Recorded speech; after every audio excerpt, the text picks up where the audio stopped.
प्रेम से बोलना। धन निरंकार जी, आप संत महात्मा अंतर्यामी हैं। दास को आशीर्वाद दो कि दास के मुंह से जो भी शब्द निकले वो शब्द अच्छे हो। तो दास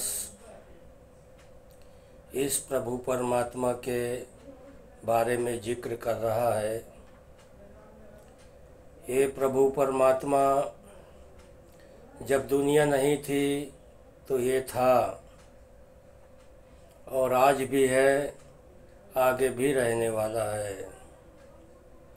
इस प्रभु परमात्मा ने सबसे पहले सूर्य को बनाया, पूरी दुनिया में रोशनी किया, और ये सारी कायनात जो दिख रहा है ये गुरु और गोविंद से शुरू होता है, जो कि गुरु भी वही है और गोविंद भी वही है। कबीरदास जी ने बोला था कि जब जब होए धर्म की हानि, बाढ़े असुर अधम अभिमानी। जब दुनिया में अत्याचार शुरू होता है तो इस प्रभु परमात्मा को गुरु बन के इस धरती में प्रकट होना पड़ता है। समय समय पर गुरु आए और अपना काम करके चले गए। जैसे प्रभु रामचंद्र जी आए, भगवान कृष्ण जी आए, भक्त प्रहलाद आए, गुरु नानक जी आए, मोहम्मद साहब आए, ईसा मसीह आए, बहुत सारे पैगंबर आए इस धरती में, अपना काम करके चले गए। तो दास क्या बोल रहा है, इस प्रभु परमात्मा ने सबसे पहले सूर्य को बनाया, पूरी दुनिया में रोशनी किया। उसके बाद ये मन्यु इंसान को बनाया। इंसान को बनाने के बाद इस प्रभु परमात्मा ने ब्रह्मा विष्णु महेश को प्रकट किया और तीनों को काम बांट दिया। एक जगह अवतार वाणी में लिखा है कि एक बनाए सृष्टि सारी, दूसरा रोजी पहुंचाता है, तीसरा देखे कर्म सभी का, जो मौत का चक्र चलाता है। तीनों ने अपना अपना काम बांट लिया। एक ने सारी कायनात को बनाया, और एक देखा देखता है, सारी दुनिया का देखभाल करता है। और एक जो है जिसे यमराज जैसे बोलते हैं, वो सबका मौत का चक्कर चलाता है। तीनों का काम बटा हुआ है। जैसे बोले हैं, है तीनों एक ही, अलग नहीं है, तीनों एक ही है। उनको एक कायनात बनाने के लिए तीन बनाया है। बोले हैं कि एक राम दशरथ का बेटा, एक राम घर घर लेटा, एक राम जगत पसारा, एक नाम सबसे न्यारा। जो सबसे न्यारा है, दास बात में बताएगा वो सबसे न्यारा कौन है। तो साध संगत जी, ये सब ने एक दूसरे को गुरु बनाया। ये गुरु का सिलसिला वहीं से शुरू होता है, जब ब्रह्मा विष्णु महेश को प्रकट किया था। वशिष्ठ जी आए, भगवान राम ने उनसे ज्ञान प्राप्त किया। भगवान कृष्ण आए, अर्जुन ने ज्ञान को प्राप्त किया। यूहन्ना आए, ईसा मसीह जी ने ज्ञान को प्राप्त किया। वाल्मीकि जी से नारद जी ज्ञान को प्राप्त किया। और गृहिणीनाथ नृत्यनाथ, नृत्यनाथ ज्ञानेश्वर, मुक्ताबाई चांगदेव, नरहरि तुलसीदास, रामानंद जी कबीरदास, मीराबाई रविदास, जनार्दन स्वामी, एकानाथ, बाबा चैतन, संत तुकाराम महाराज, नीलोबा विशोबा खेचर, संत नामदेव, शिवाजी महाराज, गुरु नानक, गुरु गोविंद सिंह, ये जितने संत महात्मा आए इस धरती में, सब ने एक दूसरे को गुरु बनाया और ये सिलसिला आज तक चलता ही जा रहा है। और गुरु भी वही है, गोविंद भी वही है।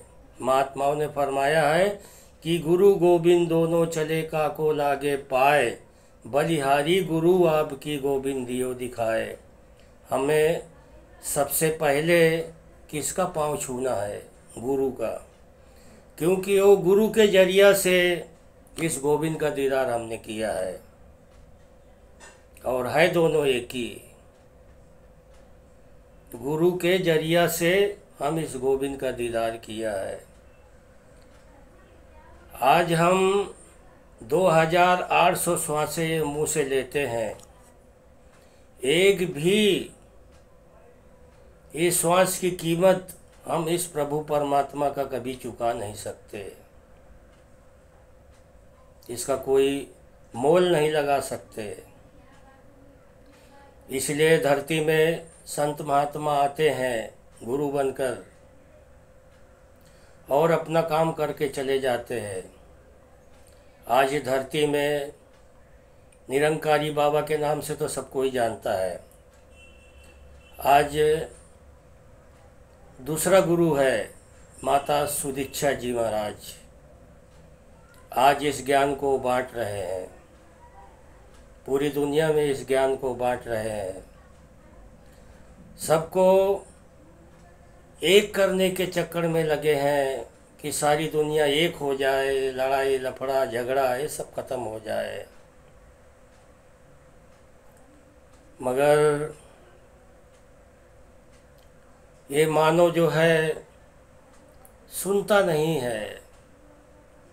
इसी जगह अवतार वाणी में भी लिखा है एक जगह कि जब आए तो कदर न जाने, मरे तो पीछे चलते हैं, कहे अवतार जगत में मूर्ख, आज भी मन की करते हैं।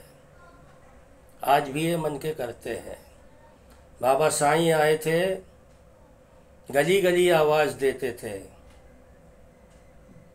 उनकी बात कोई नहीं सुनता था। लोग उनका मजाक उड़ाते थे, कीचड़ फेंकते थे, पत्थर फेंकते थे। आज वो शरीर रूप में नहीं है साईं। आज लोग 200 किलोमीटर पैदल चलकर जाते हैं उनका दर्शन करने के लिए, जो कि आज साईं नहीं है। शरीर रूप में नहीं है, वैसे तो साईं है, सारी दुनिया में साईं है, शरीर रूप में आज नहीं है। ये जो प्रभु परमात्मा है, दुनिया नहीं थी तब ये था, आज भी है, आगे भी रहने वाला है। क्योंकि ये अजन्मा है, इसका कोई जन्म नहीं होता, ये खुद से बना है। लोग खुदा का नाम लेते हैं, बहुत लोगों को ये नहीं मालूम खुदा का मतलब क्या होता है। खुदा उसको बोलते हैं जो खुद से बना है, उसको किसी ने नहीं बनाया, उसको बोलते हैं खुदा। ये प्रभु परमात्मा अजन्मा है, इसका कोई जन्म नहीं होता। ये हाजिर नाजिर है, कायम धायम है, नित्य है, अजय है, अमर है, अविनाशी है, विश्वव्यापी है, सर्व जगह व्याप्त है, चराचरम में है, अखंड है, मंगलाकार है। इसे शस्त्र काट नहीं सकता, अग्नि जला नहीं सकती, पानी भिगो नहीं सकता, हवा उड़ा नहीं सकता, ऐसा इसका रूप है। महात्माओं ने फरमाया है कि बिन पग चले सुने बिन काना, बिन विधि कर्म करे विधि नाना। हे प्रभु परमात्मा बिना पाँव के चलता है, बिना आँख के देखता है, बिना कान के सुनता है, ऐसा इसका रूप है। तो साध संगत जी, दास एक भांवरा और गोपडौरा की एक कहानी सुनाता है।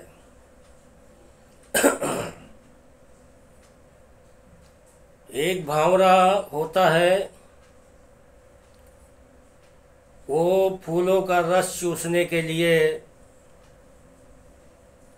निकल पड़ा बागों में, और जाते जाते जाते रास्ते में एक गोपडौरा मिला। और गोपडौरा कैसा होता है? ठीक उसी के कलर के जैसा होता है। आप लोग देखते होंगे बारिश के टाइम में गोबर को गोली का गोली बनाते रहते हैं। तो भांवरे की जो नज़र उस गोपडौरे पे पड़ गई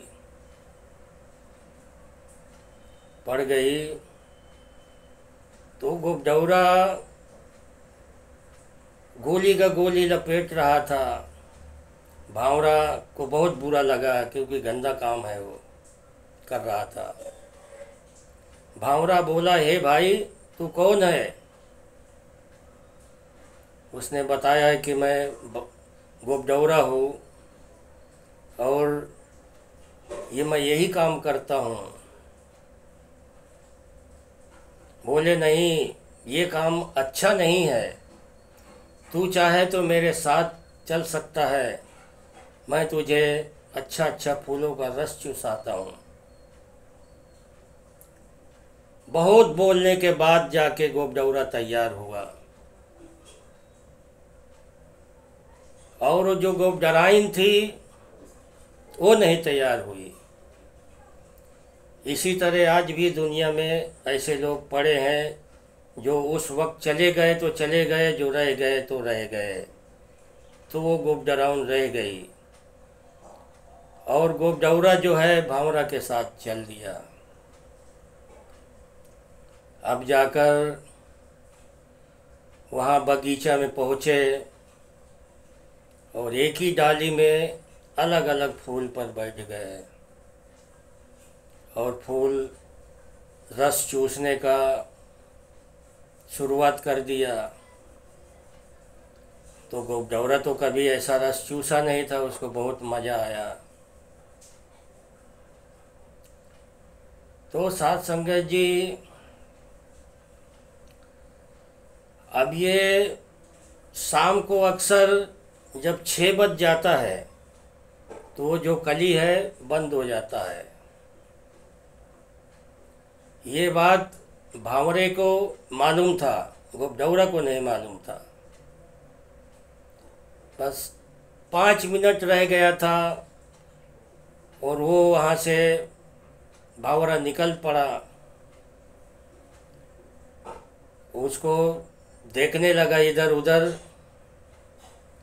तो उसको तो इतना आनंद आया कि वो एकदम फूल के अंदर घुस गया था, दिखाई नहीं पड़ रहा था। और थोड़े देर में वो कली जो है फूल की बंद हो गई।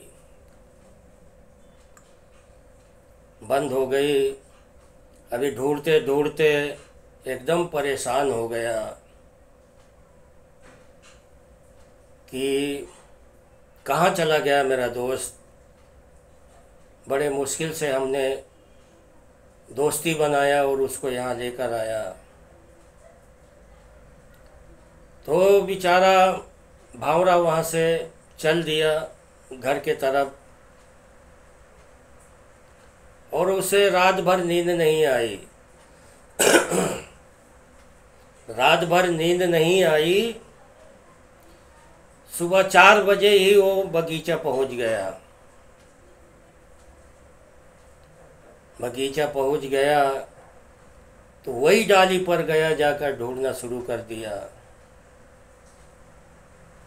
वो साथ संगत जी, वो बगीचा का जो देखभाल करता था माली, हर रोज़ फूल तोड़ के लेके जाता था। तो वो फूल तोड़ के लेके गया घर पे।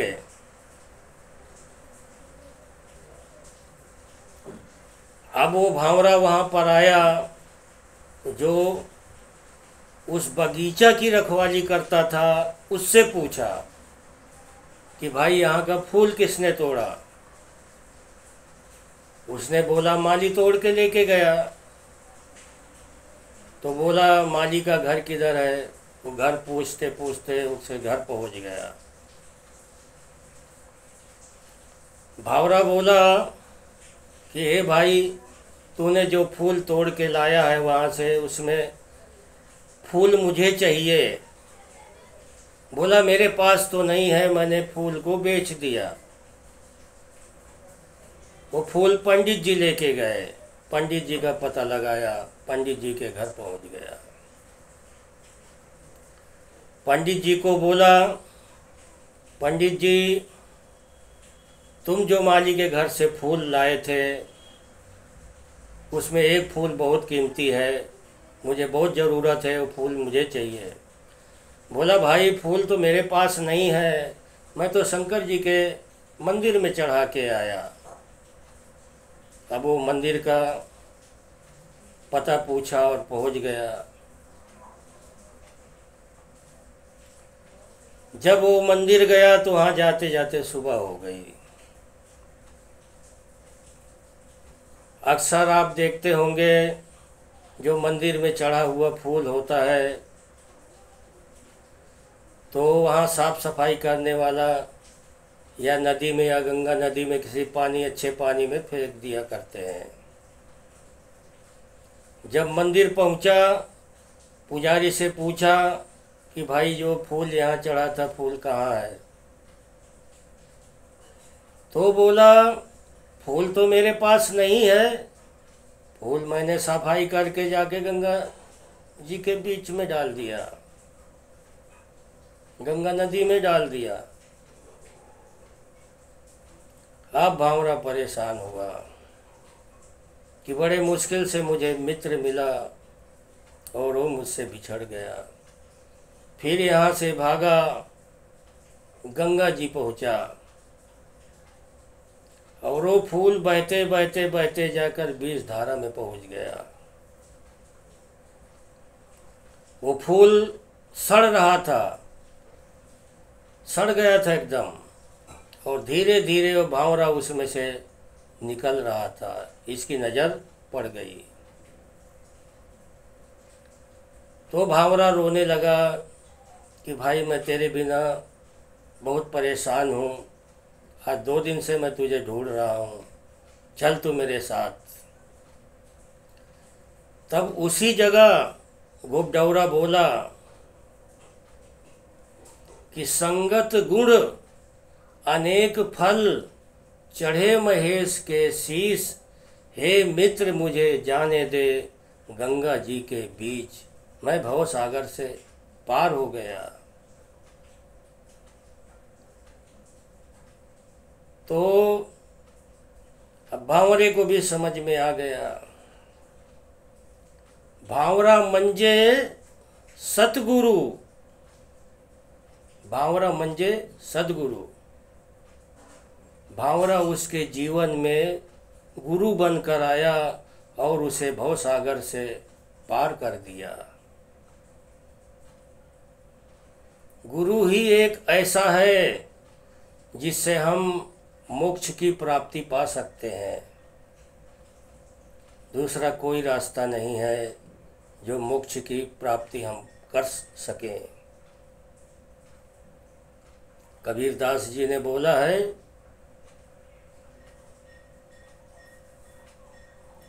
कि लग 84 भरम में पग पे अटको आए, अब की पासा ना लगे तो फिर 84 जाए।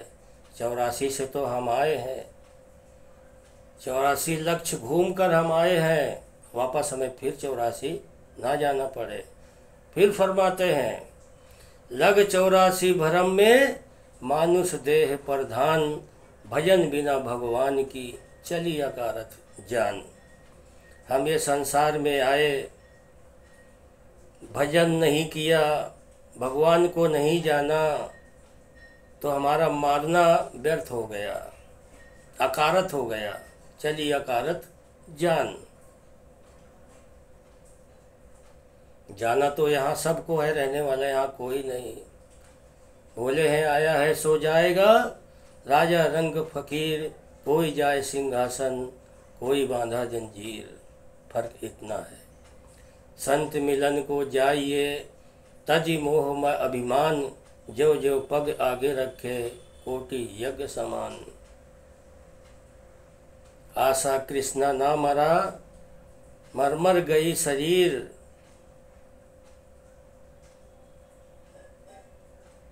कह गए दास कबीर। तो साथ संगत जी, भव सागर से पार होना है तो उसका एक ही लक्ष्य है, गुरु। गुरु की ज़रूरत है हमें। संसार में गुरु तो बहुत सारे गुरु होते हैं।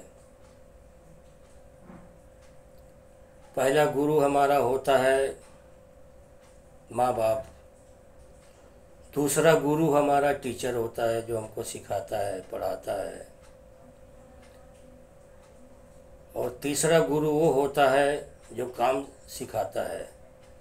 चौथा गुरु वो होता है जो समय का गुरु होता है।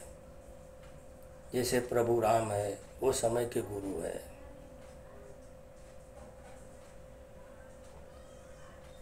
साथ संगत जी, अवतार वाणी में लिखा है कि समय गया फिर हाथ न आए, अंत समय पछताएगा, धर्मराज जो यम जो भेजे, नैनो नीर बहाएगा।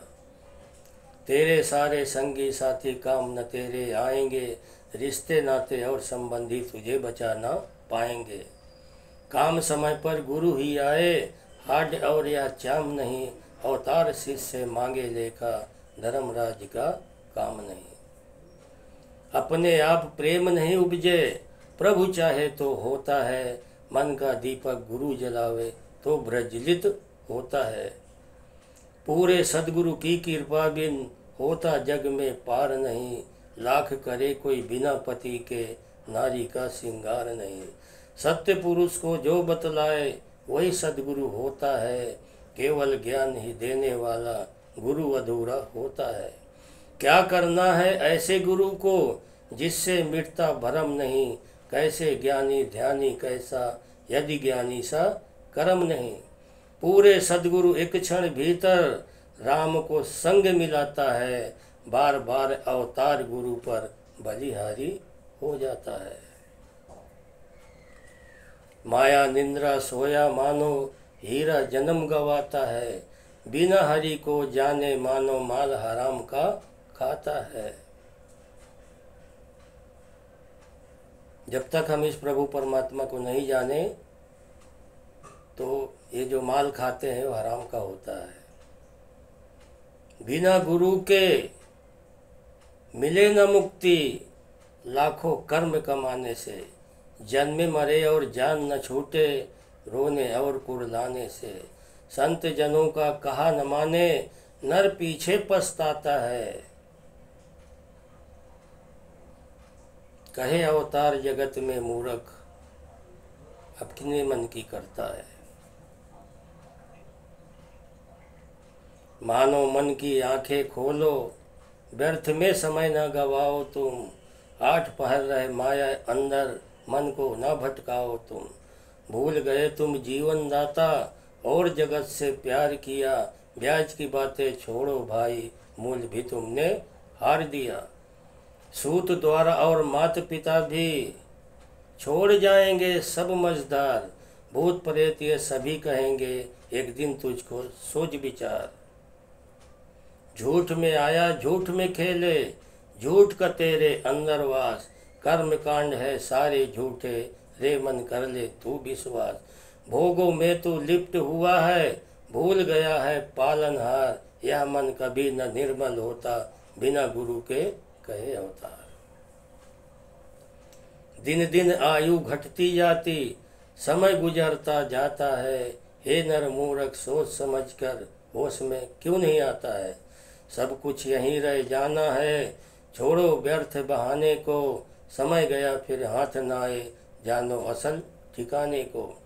इस जग में मत उलझो प्यारे, झूठ का ताना बाना है। कहे अवतार ज्ञान ही केवल, संग अंत में जाना है। इस दुनिया से अंत समय पर दौलत संग न जाएगी। जिस दुनिया से प्रीत लगाई, काम न कुछ भी आएगी। कुटुंब कबीला बीवी बच्चे और जो तेरे साथी हैं, झूठी है ये प्रीत जगत की, सब मतलब के नाती है। राज है तेरा इस दुनिया में, धन वैभव भी सारा है। सभी शक्ति हो यदि हो दासी, तो भी ना छुटकारा है। हाथी घोड़े पास है तेरे, या मोटर असवारी है। झूठ है बिल्कुल सारी माया, बालू नींव ये सारी है। जो मूर्ख इस परम पिता को एक पल भी बिसराएगा, कहे अवतार वही नर जग में अंतकाल पछताएगा। साथ संगत जी, दास बहुत कुछ बोल गया है, समय इजाज़त नहीं दे रहा है। दास से जो भी कोई गलती हो गई हो, टूटी फूटी बोलने के दौरान, तो दास को बच्चा समझकर क्षमा कर देना, प्रेम से बोलना। धन निरंकार जी।